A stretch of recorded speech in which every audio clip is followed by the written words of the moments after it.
which can only mean one thing. It must be time for another Andy and Amanda show. Greetings. And I think we also have not only Amanda Love in the UK, but we're also pleased as punch to have Cornell Butler joining us, our show coordinator, also from somewhere in the East Coast of the United States. And hey, everybody, how are you doing? Can you hear me? Can you hear me? Yeah. What? Awesome. What? Oh, what? What? As you know, we have to begin the show as we sometimes do. We often do. We all know Amanda's going to be singing for us, joining us and singing the British national anthem, and I'm sure she's going to invite everybody to chime in and sing along. So take it away. Wait. This is the first Amanda. I've heard about this. No. You've done this before. Come on, here we go. Let's hear it. Here, the British national anthem. Come on, Amanda. And I'm sure Amanda's going to be singing it along too. Here we go. Sing it.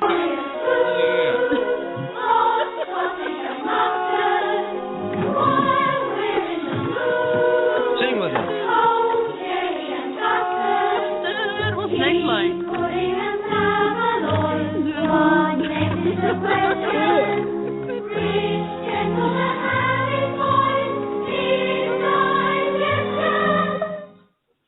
Yes, yeah, the I'm British national sorry. anthem. Here You're on the Andy and Amanda show. That was very nice of you, Amanda. Thank you so much. And we know Yeah, you're welcome. we always like, we are live from the United States and from the United Kingdom, and it's good to play another country's national anthem every once in a while. So at least that's the only one we can find at the moment with people singing with accents. We can go for it. You know what I'm saying? Yes, that should be I mean? our national anthem with the way us Brits love our food.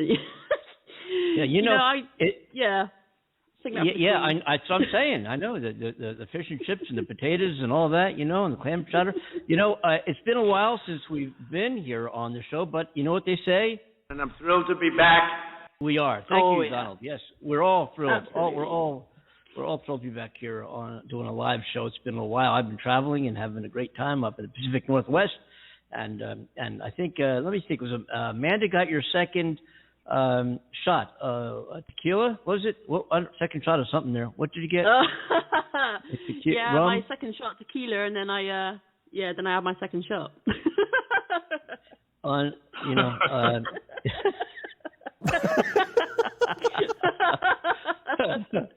And then everybody was like, they're hugging and kissing. Everybody was, yeah. They should have been, that would have been fun. It would have been. Cornell did as well, right? Cornell, you got your second one. How you both feeling? I feel awesome. I feel great. I feel awesome. I feel like I accomplished the marathon. Oh, I see. I'm currently sat here with my arm wrapped in ice because. Oh no! The first shot was epic.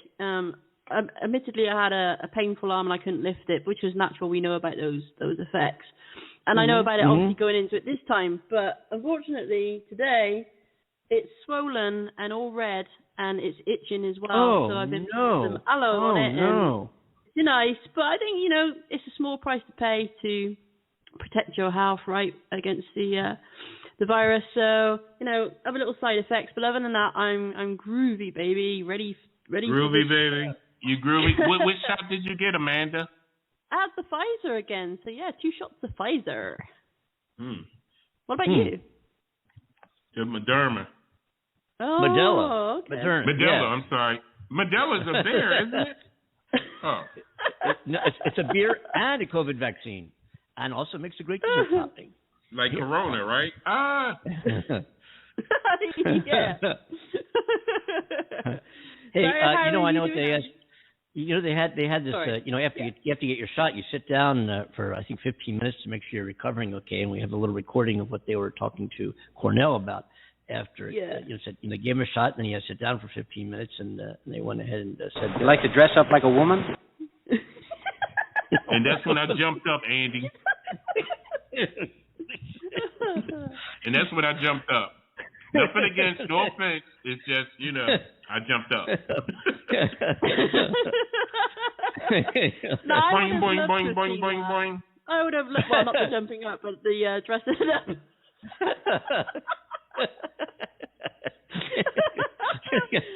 I got to be careful what I say here. I'm going to get myself into trouble. Yeah. Oh my gosh.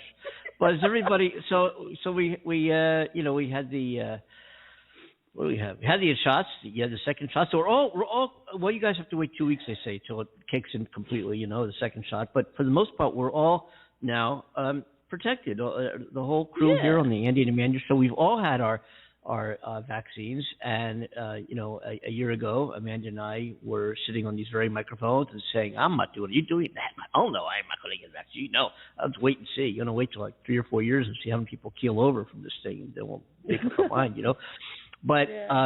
But we are all vaccinated, and I had zero reaction. I'm even debating in my head whether it really worked or not, because I didn't feel a damn thing outside a little sore arm. But anyway, I'm sure it did. But I'm assuming anyway. But anyway, I mean, who the hell, I don't know. Well, I'm sure. Maybe the nurse was just a little rough with my arm, and it being the way this is. I don't know much about the reactions to the arm after having the vaccine from people. I've just heard that you can get like a dead arm, they call it, and things like that. But I don't know about the other kind of stuff with swelling. Yeah, I've heard people having like a dead arm type thing where your arm feels like a weight and you have to, it's like whoa, I've heard that. Yeah. But I wonder also. I'm trying to think. I know a couple people had. My mother got the Pfizer and didn't get any reaction at all either. Wow. I'm just trying to think. And she's 91. I mean, zero, nothing. Barely even a sore arm. And I'm thinking. I'm sitting here thinking, which is very rare. I'm sitting here thinking. What am I thinking about? I got to think more. What was I just thinking? Man, what was I thinking about? You were thinking about your dear old mother. And we know what he was. Okay. I'm about to say Dr. Who. No. I know. Yeah. Let me see here. I am thinking about. Oh yeah, got it. Here it comes. Here we go. I got it. Don't laugh. Wait a minute. It's. I was thinking if there was a correlation between what type of reaction you get to what type of vaccine you received. Right. And I'm just trying to think. What I was thinking about was how many people I know who had the. I know some folks that got the J&J, the one-dose deal, who felt just a little under the weather for a couple of days. But I've heard the same thing from other vaccines too. But this is not scientific whatsoever, zero. But it seems to me that the folks that I know, and I don't know a whole lot of people, so take that with a grain of salt. The 3 people I know who got either Moderna or the Moderna seemed not to be as significant a reaction as the Pfizer from my very, very unscientific poll. By the way, folks, if you want to join the show, it's 515-605-9888. We have a very, very, very special guest joining us in about a half hour. Oh, yes. You're a contemptible lowlife for talking this way. No. What? Oh, wait a minute. Let me just say who it is. What?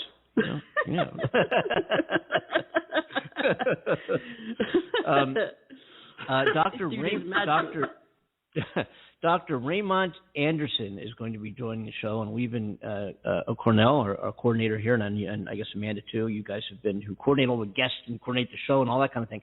Have been going back and forth with Dr. Anderson for quite a long time now, in trying to coordinate our schedules when there would be a time that we would enable him to join the show and when he could join the show. And finally, our universes came together, and Dr. Anderson is going to be joining the show today. So you ask, who is Dr. Anderson? We've got some other things that we're going to talk about before he joins the show, but just to give you a heads up, and folks, this is why I don't mean to go away, to join us right here. Stay right where you're at. Don't change that dial. Dr. Anderson has frequently been referred to as like the Renaissance man, a visionary, a very well thought out leader. And if you saw his resume and what he's done in his life, the reason for that becomes very, very obvious and very, very clear. His life journey has been anything but ordinary, and he has really quite the library of life stories to talk about, and we'll be hearing some of the stories here on the Andy and Amanda Show in about 30 minutes. His mission is to his mission is to his mission is basically to uplift and build our souls up in the Absolutely. universe. And our mission, should we choose to accept it, is to take this on board and transform ourselves. Correct. Thank you guys for stepping in. But really, to live, move, to be active, a member of society, to get off your kabunkus and go do something, be effective, get educated, become eradicated. Well, yes. Wrong word. Yeah. Elated. Well, Elated. Emancipated.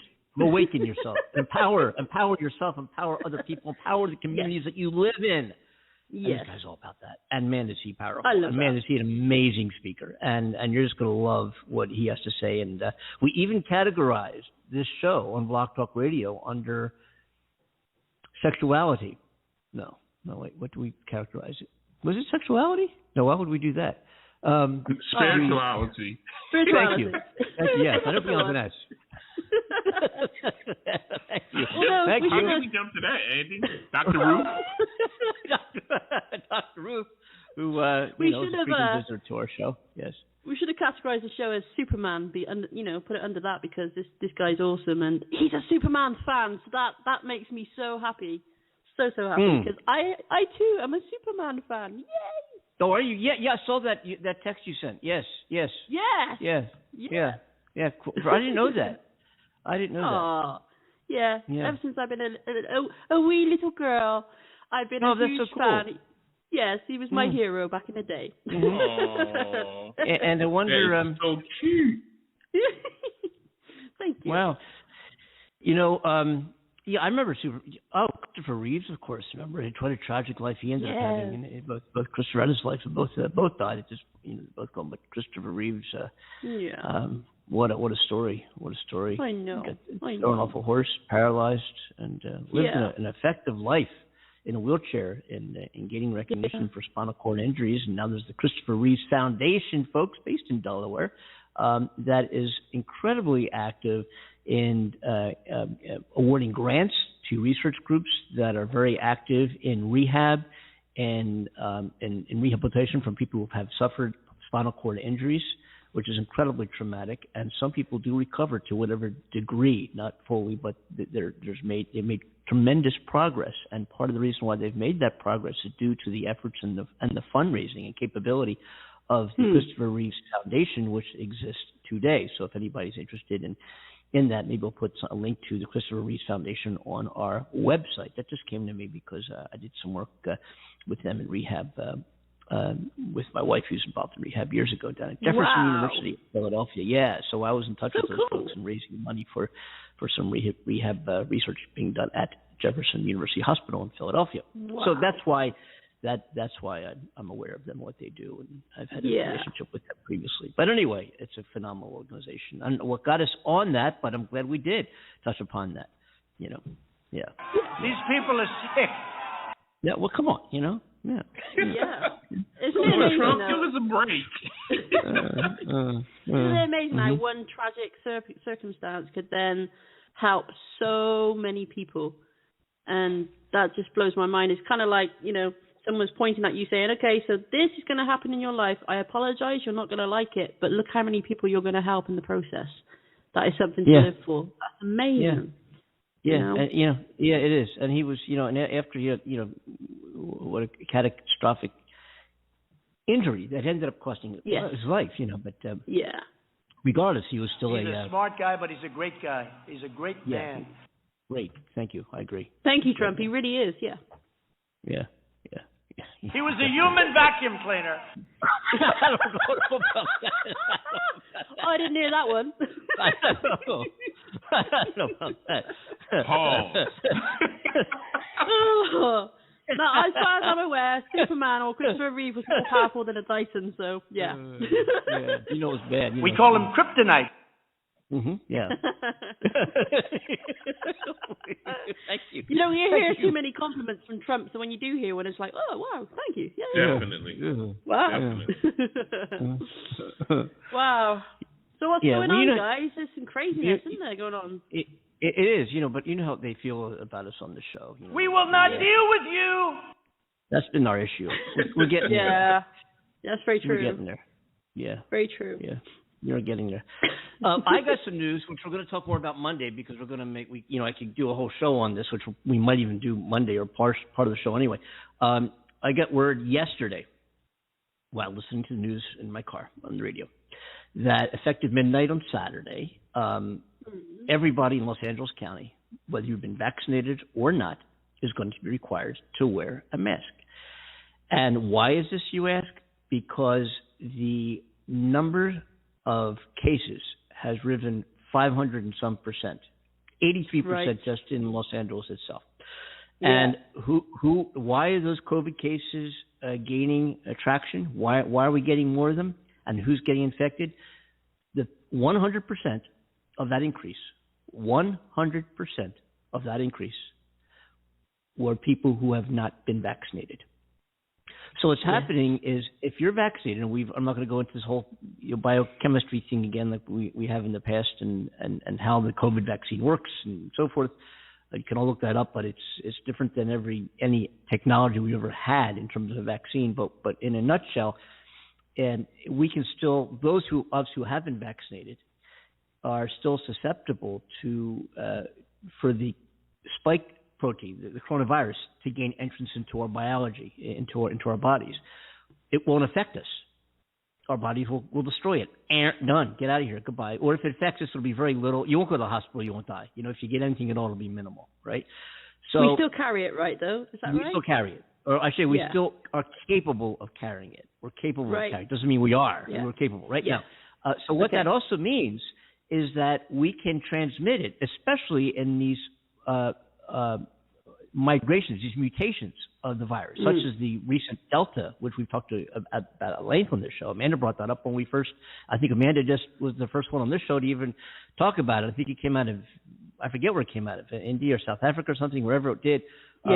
India. The Delta, we talked about that and where it was going to go, and it is very, very contagious. It's highly more contagious than the original coronavirus. So what we're seeing is folks that have been vaccinated becoming susceptible or infected, but with no reaction to the virus, in large part, not exclusively, but in large part the Delta virus, and they're passing it on to people who have not been vaccinated. Those people are getting sick and now being admitted to the hospital. Hospital beds, which were clearing out of coronavirus patients. If you can imagine, here in LA, we talked about how horrific this toll has been on the population here in California at one point. And starting in May, June, boom, all restrictions were lifted. Social distances lifted. No longer need to wear a mask indoors or outdoors. Bam. Everybody, restaurants, full capacity. You return to normal life. Where those of you who have not been vaccinated, you still got to wear a mask. Because the people who are walking around you, the 70-some-odd% of the population that has been vaccinated in this area can give you the virus, and you can get sick, and you can be hospitalized, and you can die. Well, so those people, what they end up doing is they say, hey, no one's going to know if I'm vaccinated or not. I'm going to wear no mask. I'm done with the mask. I'm over the mask. And they become infected, and they get sick, and some die. Right? Yeah. So because of those people, because of that minority population, everybody has to wear a mask because of the stubbornness, because of the ignorance, because of the self-righteousness, whatever it is that drives those people not to get a vaccine. We all here on the show have been vaccinated. Hey, we're here to talk about it. We're not going to get sick and die from coronavirus. None of us here on the show, and most of our listeners have been vaccinated that I'm aware of so far. I don't know if that's I'm pretty sure, just based on what I know who our listeners are and where they are, that I think it's a pretty accurate statement that if not most, then a large population of our listeners have been vaccinated wherever you are in the world. Anyway, so we're going to dive more into that next week because I don't want to dwell on it too much today. Instead, I want to talk about what's going on in the world of Amanda Love. Oh, okay. Well, I'll talk about more about what you just discussed on Monday as well, because our cases have hit 50,000 a day. here. Well, so do I use that number again? Wait. 50,000 a day? Yes. Yeah. Crazy. Wow. And we're due to come out of lockdown on the 19th of this month, and there's going to be restrictions in place. We're still asked to wear masks. We travel and in stores and things like that, and to be very, very sensible. They're pleading with people to be sensible because this is crazy. But what has angered a lot of the UK at the moment is we've just had the UEFA European Championships for soccer, as you guys are aware of it in the US. So it's been a big deal here, and it always is, and it's a huge money thing, obviously, and it's the biggest sport in the UK. Yeah. And we were angered because loads of people were allowed to attend in the Wembley Stadium, admittedly half the amount they usually have. However, there wasn't many with masks on. They're all close to each other. I assume that they've been vaccinated. That's great. But still, we're being denied access to sick children in hospitals, 2 parents at a time, because of the COVID situation. And yet you can go and buy tickets and go and watch a football match and, watch a sport being played out. And there's thousands and thousands of fans in the streets all gathered together with no masks on. And people have broken into the stadium to watch who didn't have tickets. So they're investigating that as well. And they were taking up the seats of people who did buy tickets. And so there was violence broke out. And a lot of people got injured and hurt. And, there's been a lot going on about that. The England game, we lost. However, people have been abusing our 3 players who tried to score on penalties. And because they are of black skin, they have been racially abused online. And our Prime Minister, Boris Johnson, got up in front of the nation before a COVID talk and said, "I will not tolerate this. The UK stands against racism." His words were, "Crawl back under the rock that you came from because we will not tolerate it. It's disgusting." So, yes, I was very proud of him for saying that. Yes. You bet. So, these young lads didn't deserve that, and I support them fully. It's all over social media. We support them all the way. The other thing, of course, is we've got it's being predicted that we've got a winter vomiting virus. You guys have probably heard about it. It's been around for a while, called the norovirus. So there's a huge. You've not heard of that? Okay. It's a vomiting virus, and we've got 154 cases of the outbreak at the moment, compared to an average of 53 over a time period of 5 years. So it's increased. They're warning everybody to be careful that the symptoms are projectile vomiting and diarrhea. It's spread through contact with others who have it or are contaminated surfaces. It may be extremely unpleasant and goes away in about 2 days. You can usually treat it at home with lots of fluids and to avoid dehydration. But, they're trying to be careful with that because of course, the COVID situation as well. So that's really increasing. I feel okay. I think I'm getting. I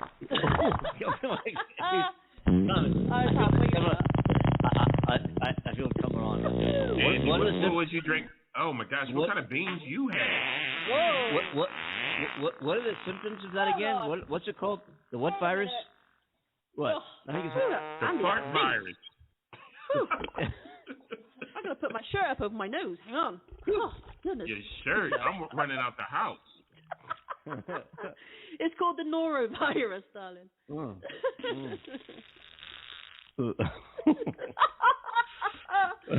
I certainly don't want it. I feel it. I'm feeling it.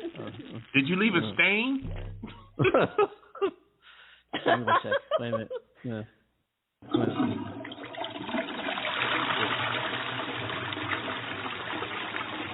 Andy, I've learned to keep some air freshener in this room ever since I've been around you in this show. Yes. Yeah, I like when Boris Johnson. I can see nothing in the data at the moment. Oh yeah. You've been examining the content.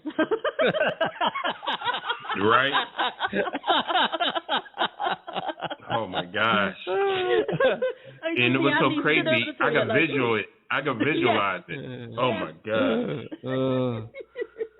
Oh dear. Wait, was that fish sandwich I ate earlier? No, I don't think it was. Oh my God. Unbelievable. Oh my God. Yeah, you know. You feeling better now? Shows are so phony. Yeah. Everybody's laughing. That's right. That's right. Everything is a laugh here in America. That's Ain't right. nobody's serious. People hungry. Yeah.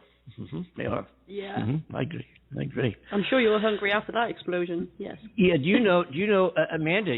That number. You're right. 50 out of 8 o'clock, which is what 25 minutes ago thereabouts, in the UK, 51,870 new coronavirus cases today in the UK. Yes. Yesterday, Scary. 48,354. 2 days ago in the UK, 41,000. So it's getting 5,000-6,000 a day. Yeah. In the UK. It's pretty scary. Yeah. In the USA, it's made a lot of we had people very nervous. Oh yeah, 36,000 cases in the USA yesterday, and 35,000 2 days ago. Wow. Man, yeah. Wow. In Crazy times the we're living USA. in, but yeah. Oh yeah, 624,248 people lost their lives in the United States to coronavirus. 624,000 people. Unbelievable. Wow. It is unbelievable. So Bless what them. a long, strange trip it has been, as they say. It certainly has, Yep. Andy. It really has. Apparently not everyone was aware of the incessant march of progress. I agree. No. Yeah. One agrees with that statement. Well, I do agree. I understand that scientists will soon make it possible. Yeah, they will. We'll get back there. Yes. Yeah. Absolutely. And in the meantime, we need to behave ourselves and do the right thing. Yes? We do. Yes. We do. Yes. Hey, Cornell. Yes. How you doing? I'm doing great. I'm doing awesome. Oh my gosh. Cornell started getting quiet there. I was like, yo, Cornell. You know? I know. I was in the background while you was farting. I was in the background frying some eggs.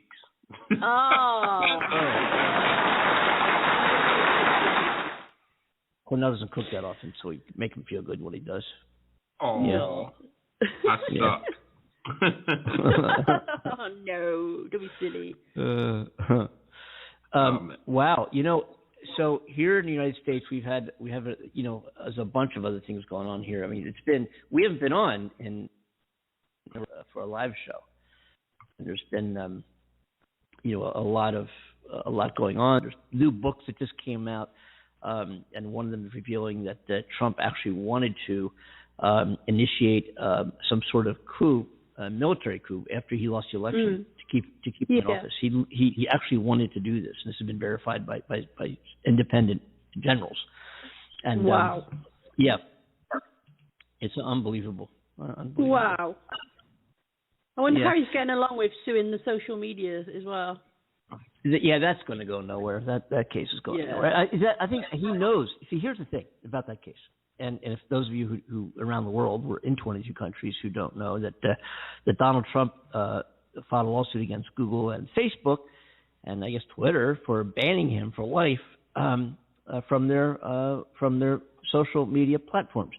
And why did they ban him? Because he was dangerous to society and dangerous to the world that we live in, dispelling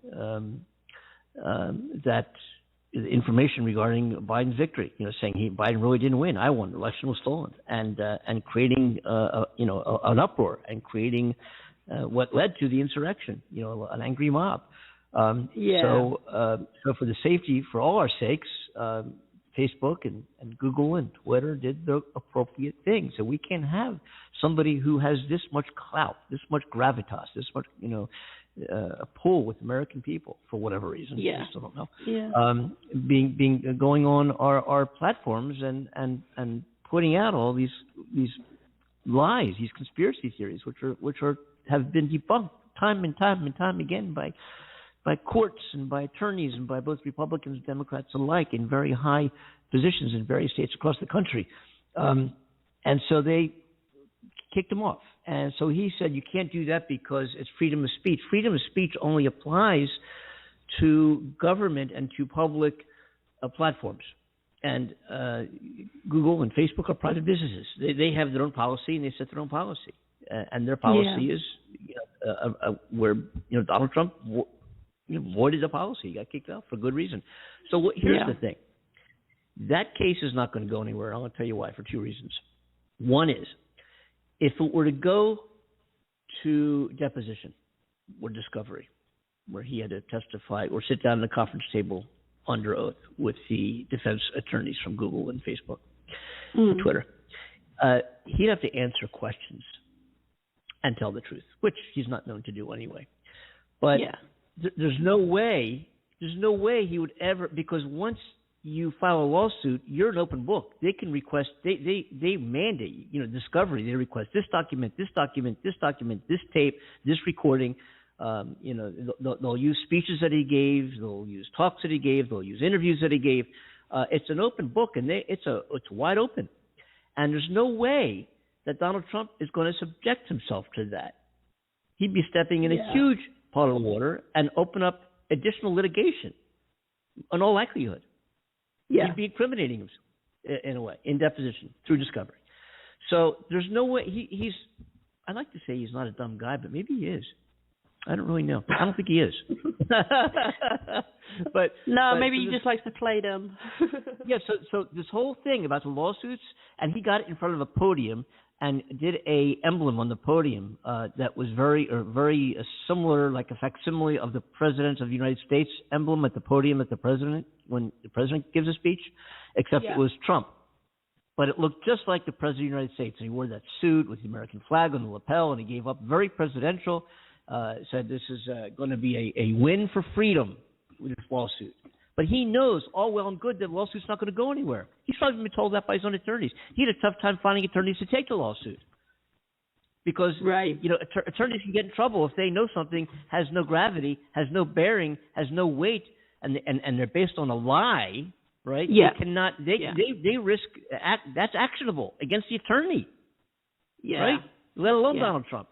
So, so this whole thing was a publicity stunt to get him, put in front of the podium again. We are going to now, we talked earlier about a very special guest that we're going to have on our show, and I can see on our board that our guest has arrived and has clicked in, and we're going to welcome Dr. Raymont Anderson onto the Andy and Amanda show. Dr. Anderson, afternoon. Great to be with you. Thank you very much. To you as well. Hey. It's lovely to have you. Thank you very much. Good to be here. Oh, we're truly blessed. Thank you. Thank you. So how are you doing? I'm doing exceptionally well. I mean, the weather here is about 4,629 degrees Celsius, so, it's nice and chilly. Yes, it is. Nice chilly day. Rev, this is Cornell. I live on the East Coast. Trust me, I understand. Right, like it's brisk. It's nice and brisk.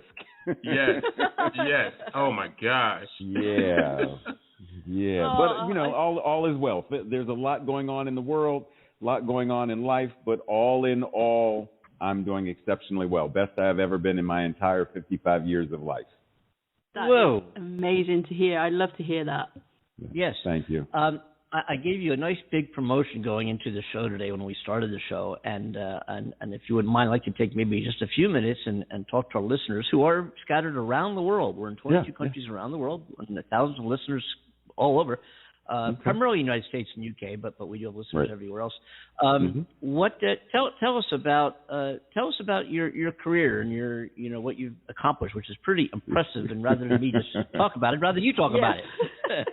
Okay, so in a short synopsis, I used to be a public school teacher. I'm originally from Pittsburgh, Pennsylvania, and I used to be a Pittsburgh public school teacher, an American Sign Language interpreter for the deaf community, an American Sign Language performing artist, many other things. I currently have 10 degrees. I have 2 associates, 2 bachelors, 2 masters, and 4 doctoral degrees, and I am currently a minister, an ordained minister with the Centers for Spiritual Living, and I lead a community in the Baltimore region of the United States of America. I've authored 2 books, one specifically on how to sign songs in American Sign Language, and one is sort of a spiritual self-help book in terms of, like, how do you live life the way you want to live and how you actually deserve to live life. Wow. Fantastic. The first book sounds so impressive. I mean, they both, don't get me wrong, they're both impressive, but you don't hear about the whole visual effect with sign language with music, right? That's not really promoted and talked about, or even focused on, and I think that's very important. Correct. And how I got into it was, originally I used to interpret years ago I was a fundamental Christian, and I used to interpret in many churches. And I noticed that the deaf people in the congregation really weren't paying attention when the singers or the choir or whatever, when they were performing. And so I used to ask, so what's up? What are y'all talking about the football game this coming weekend rather than, the music? Because it's boring. It doesn't do anything for us. So I started to explore what could I do to bring the music alive in a way that even though they can't hear the music, they would still get something out of it. So it was a multi-year process, and I finally, I'm going to say, I cracked the Da Vinci Code of it, and I began to present it in a way where deaf people were like, wait a minute, that's what music looks like? Oh, yeah, you need to write a book about this. You need to teach people how to do this. You need to do something with this because that's beautiful. So that's what inspired the book. So, yeah. That's incredible. Yeah. Absolutely incredible. And the doctor, a lot of folks, they hear, people, doctors of this, doctor of that, having the degrees that you have. That is even getting one doctorate, let alone 4. One is an incredible accomplishment. The research projects, the defense, the writing, the classwork, the studies. It's just very all encompassing. I mean, it's just an incredible amount of work and very challenging. Please stop talking about it. I'm having flashbacks of all of it.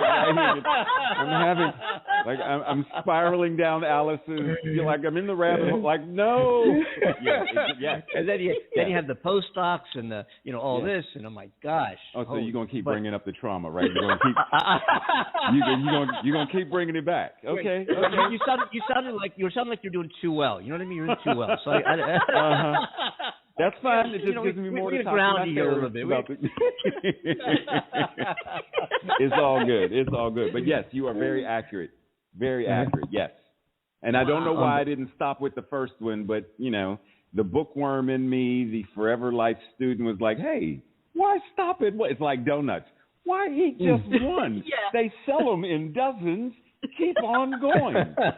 So, if only everyone thought like that, right? That'd be so cool. Not with a donut so much, but Yes. I mean, there's always room for cupcakes. So. Absolutely. Yeah, absolutely. It's not all about donuts. Right. Yes. So, and you also do speaking, correct? You do speaking engagements and somewhat, I guess you can call them motivational, I guess, really? Yes. So all, the gamut, I teach workshops and seminars on all kind of things and, motivational speeches and, the whole gamut. Yep. I think that's so important. Yeah. Yes, it is.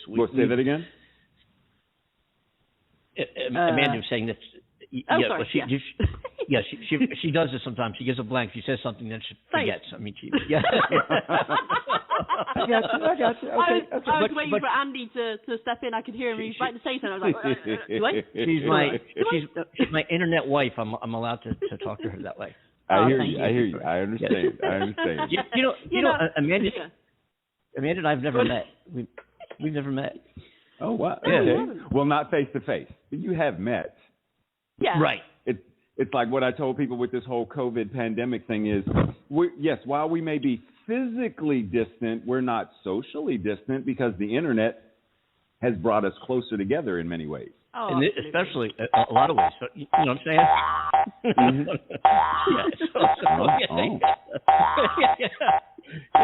So anyway, so Amanda, that's about as close as Amanda and I have. But anyway, we've talked. We've had folks on this show previously. As a matter of fact, some authors and folks, and we've talked about motivating people, getting people. Mm-hmm. You know, as a matter of fact, at one point I remember I used to be an airline pilot. I flew jet airplanes, and I started flying when I was 16. I was a flight instructor for airlines when I was 19, and I had an airline job when I was 23. Yeah, I was learning how to fly when I was learning how to drive. And it's interesting because as I was learning how to fly, I started really diving in to not only flying the plane, but the philosophy of flight. You heard about the book Way Back When, Jonathan Livingston Seagull, Way Back When? Yes, yes. Remember that? And it's interesting because you're sitting up in an autopilot at 41,000 feet, and you're looking down upon the world, and everybody's doing their thing, and almost like little robots. You get up in the morning, you go do your thing, you come back, and it's like, then the sun goes down, the sun comes up, the sun goes down, the sun comes up, and there's nothing that you can do that's going to change how the world rotated yesterday. Right. It already happened. It already rotated. And what I used to think about, and that we've touched on this show previously, is in relationship, I used to compare, I still do, life is an airplane. Okay. And in order for an airplane to take off and go down the runway, it has to overcome many, many variables to beat gravity. And it's easy. It's easy for that airplane just to sit on the ground, do nothing. But in order for it to do anything, it's tough. It's got a whole lot of things got to happen. Then bingo, it takes flight and it becomes airborne. It's in the air, right? Now life, if you can so easily in your life, just it's so easy not to break barriers, not to create breakthroughs. It's so easy because you don't have to do a lot not to do anything. To do something, to do anything, you have to overcome some variable. And when you overcome that variable, there's a cost and a payoff to overcoming that variable. What's it going to cost you to do? Right. To do that, So it's kind of interesting. That's been our whole. We've touched upon that, several times in the past year and a half on the show about just, making things happen in your life. And so many people take what happened yesterday with them in today and into tomorrow, and that's why they can't do things or can do things, and we were kind of like, let it go, just, move along, but that's kind of, I don't know if that means anything, but. I understand. Doctor, Rev. Yes. Cornell, how you doing? Well, and yourself? I'm doing awesome. I want to ask you a question. Okay. I want to ask you a question about the universal laws. Okay. That's it's an appetizer of a conversation, but go for it. Can I ask you, right? Aries. Right. Yes. Yes. I want to ask you: is the universe power of the universe laws? Are they real, or is it on the mind? Oh, that's a really good question. So, for example, in the Kabbalion, which is a mystical, metaphysical document, it starts off with saying that all is mind, that this is a mental universe. And what I extrapolate from that is when Voltaire said, and I'm going to use this word God, but he said, God is a circle whose circumference is nowhere and whose center is everywhere. That means everything is in the mind of God, made from God, et cetera, et cetera. So when the Judeo-Christian Bible says you're made in the image and likeness of, it's not just you were created by this thing, but that you are it in human form. In the same way that, we're the DNA structure of our parents and our ancestors, et cetera, we are them living now in this form. So, or Carl Sagan said, we are stardust. We are made of that stuff. So, yes, the laws are real and they are applicable, and it sort of ties into what Andy was saying. Like, I think of Newton's first law, which says if a body is at rest, then it's going to stay at rest until something influences it. So, the plane is going to stay at rest until something influences it. And it's going to stay in motion until something else influences it to stop moving. So either it runs out of fuel, there's wind, there's turbulence, it's going to either not move or it's going to move, and until something changes it. So it's the same thing with the laws of the universe. If we want to shift our lives, change our lives, live more empowered, authentic, transparent, like truly live our lives, then we have to be willing to change something, to move something, whether that's changing a thought, which then becomes changing a feeling, which then becomes changing an action. A lot of people tend to think, like there's this phrase in New Thought, change your thinking, change your life. And that's great and good, but it's only one step. That's like saying, I'm going to bake a cake. All I need is to think about it. No, thinking about it ain't going to bake it. You need to gather ingredients. You need to break some eggs. You need to do whatever. You can't just think cake. You can't just think healthy. You can't just think like whatever. Think plain fly, and it's not going to work that way. You have to change and then move. But yes, the laws are real. I love that interpretation. That's incredible. And the examples you've just given there, that is wonderful. Absolutely wonderful. Thank you. Oh, my pleasure. Because, I mean, like, I know it from experience because of how I grew up. I grew up as an abused child, traumatized, yada, yada, yada, you name it. And at some point I had it, experienced it. And when I changed everything that I just mentioned, how I think, how I speak, how I feel, and what I do, that's what gave me the ability to live life on my terms now. Wow. That's incredible. And I think that's important, very important for a lot of people out there who's struggling, because, you know, the term spirituality gets thrown around so much and it has a stigma attached to it. Sure does. You know, a lot of people immediately reach for religion and they're put off immediately because, you know, there's a lot of evidence out there for backing that up. But, you know, I think it's such a shame that people get put off by even approaching the subject and saying, okay, so how can I look at this in a way that's not going to make me run for the hills? How can I view this in my own safe environment without feeling threatened by the possibility that I need to suddenly change into this person who wears these robes and has got to, you know, preach or change everything about who they are, because that's the way a lot of people visualize spirituality. Yes. And people get, you know, they get pigeonholed and pushed and labeled, and, you know, people steer clear of these people. Like, you have to become this entirely different being. But you don't. You grow who you already are, what was already in you. Like you said, being made in that image, it's already there. And it's just a case of discovering that within you and saying, okay, so everything I am is really cool and badass. Right. And, you know, it's just going to get better. I'm not going to have to fit into this role that everybody is dictating or that people are painting. And it's such a shame that we fear it so much. And we don't approach it. I think that is something that needs to be put out there more, that it's okay to explore things. There's nothing scary about it, that it's actually pretty cool when you look into these things, and it brings up a lot of questions. Sure, and I think those questions are healthy.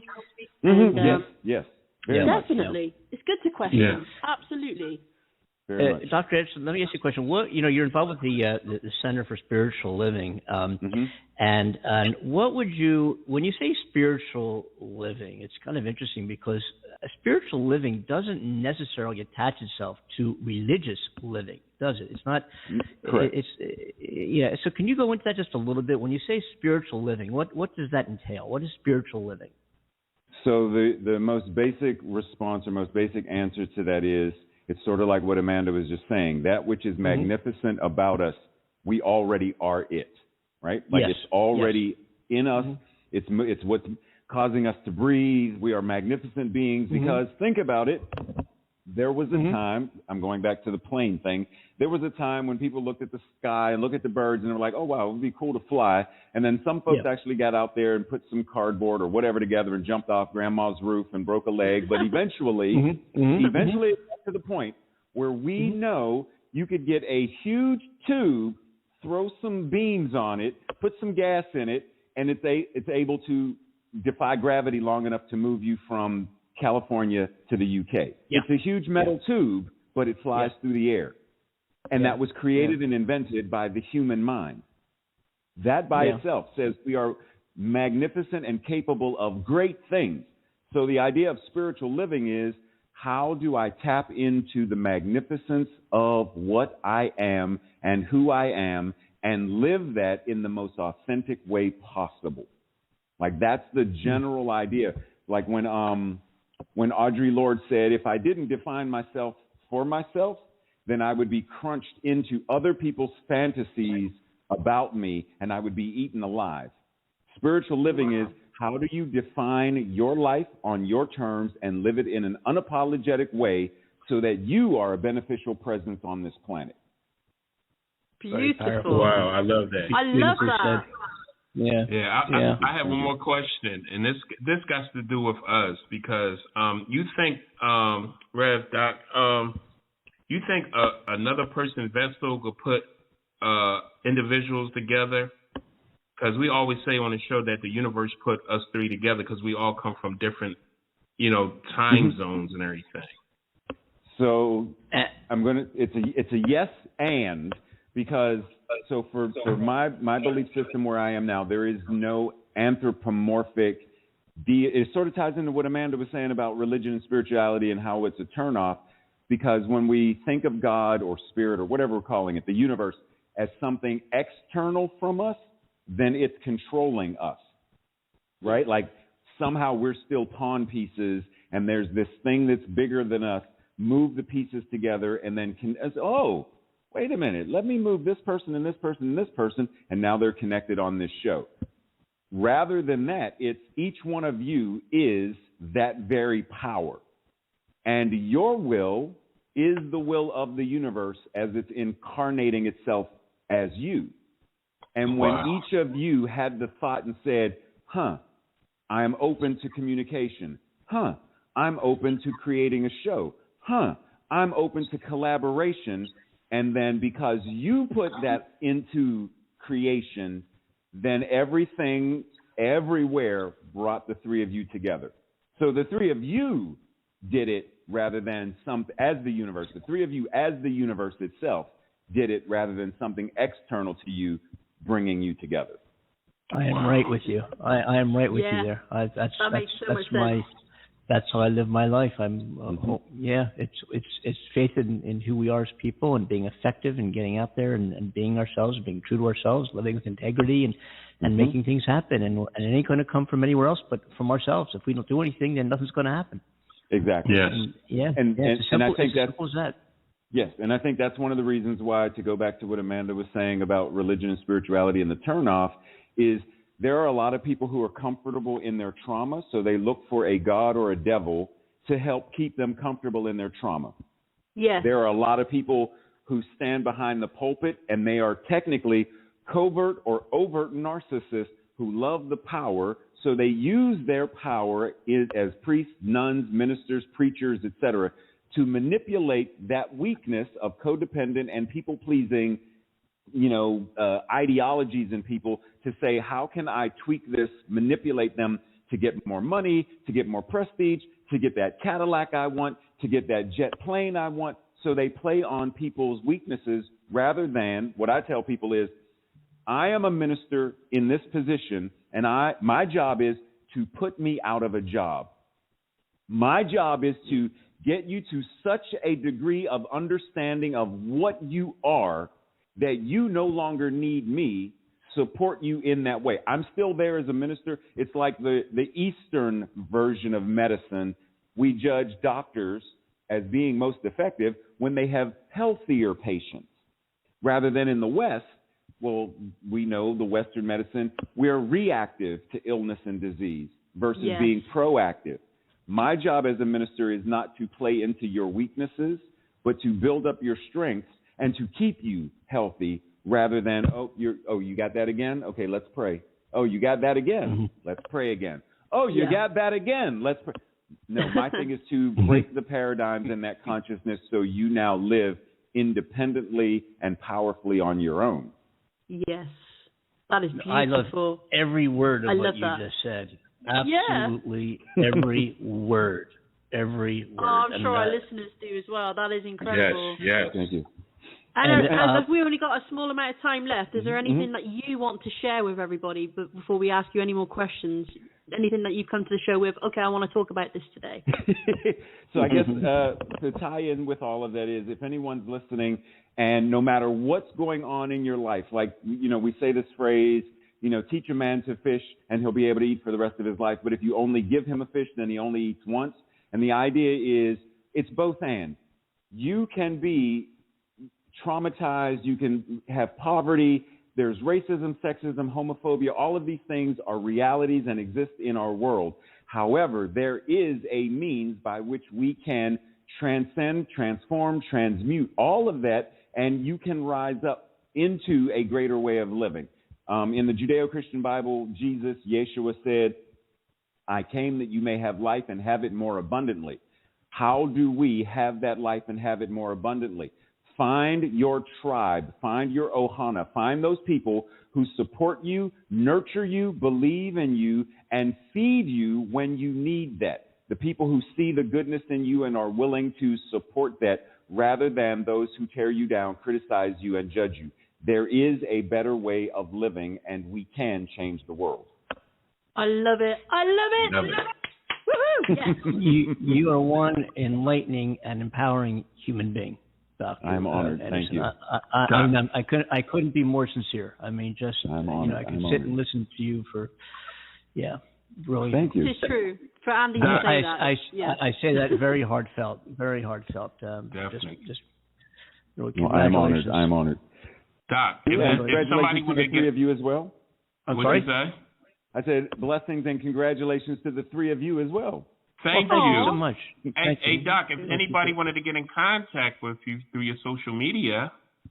So all you got to do is Google me, Raymont, and it ends with a T, Raymont Anderson. You could also go to my website www.raymontanderson.com. Look for me on YouTube, Instagram. I'm pretty much there. I'm just not on TikTok yet. I keep putting that off. I just got on myself. I'm like, whoa. What did whoa. What I'd like to do is I'm too extend. Cool. No. I would like to extend an invitation for you to join us again. I know it was tough joining up, getting the. But if you wouldn't mind, I would love to have you back on our show again. I think we all would. For sure. And talk about some things, maybe get more of our listeners involved. Our number here on the show, folks, is 515-605-9888 for future reference. But let's plan on that, and we'll be in touch as to when we can make that happen again. Okay. Just incredible conversation. Wonderful. Thank you very much. I know. I wish we had all day to talk to you. Thank you. Thank you. My pleasure. Thank you. And have a blessed morning, afternoon, evening, depending on where everybody is. Thank you, sweetheart. We appreciate that. Thank you. Have an amazing day, too. You too. Take care. And thanks for joining us. Bye-bye now. Bye-bye. Bye. Bye. Well, that was fabulous. That was just absolutely fabulous. And we'll have Dr. Anderson back with us again. Amanda, we have 30 seconds left. Take us home. Let's do it. Okay, so on behalf of Andy Kimball in California, Hollywood, and myself, Amanda Love, here in the UK, Cornell Butler in Delaware, and our wonderful guest, Raymont Anderson, for joining us. We are truly blessed and honored. Everybody, thank you for listening, and join us again on Monday. Have an amazing weekend. We love you guys. Keep smiling and stay safe, okay? I can't follow the logic on that at all. Oh. Damn it. We tried. Take care, folks. Have a great weekend. We'll be back live on Monday with the Andy and Amanda Show. Bye now.